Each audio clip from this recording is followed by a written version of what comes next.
The typical sections you find in a project scope statement are Scope Description. This section provides a narrative description of the project and the expected result of the project in further detail than was described in the project charter.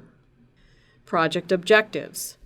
These are clear and measurable statements as to the results and the expected benefits of the project.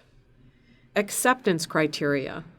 These are measurable criteria that will be used by the key stakeholders to provide approval for the deliverables and objectives of the project. Project Deliverables.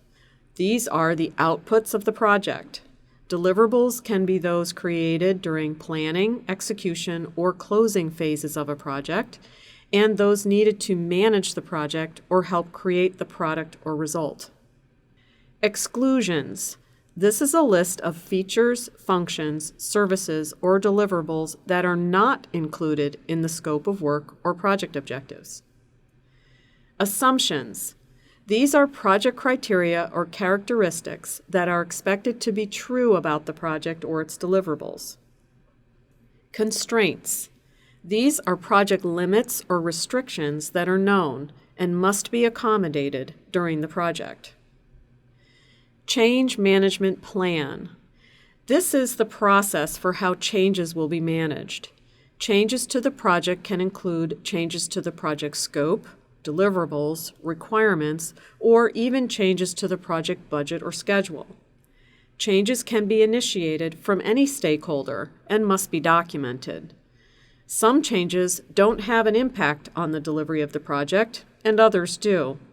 Regardless, all changes must be documented, tracked, reviewed, and statused.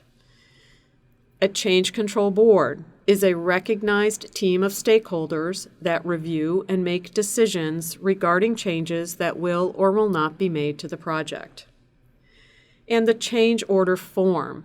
This is used to document any change that may be needed to the project.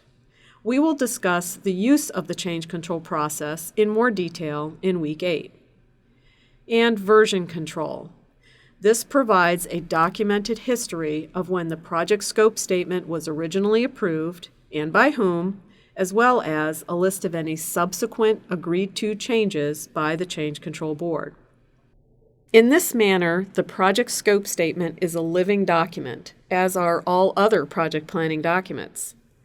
All project documents must record the changes to the project and keep an accurate record of what is being produced. A version control section is important to include with all of the project deliverables.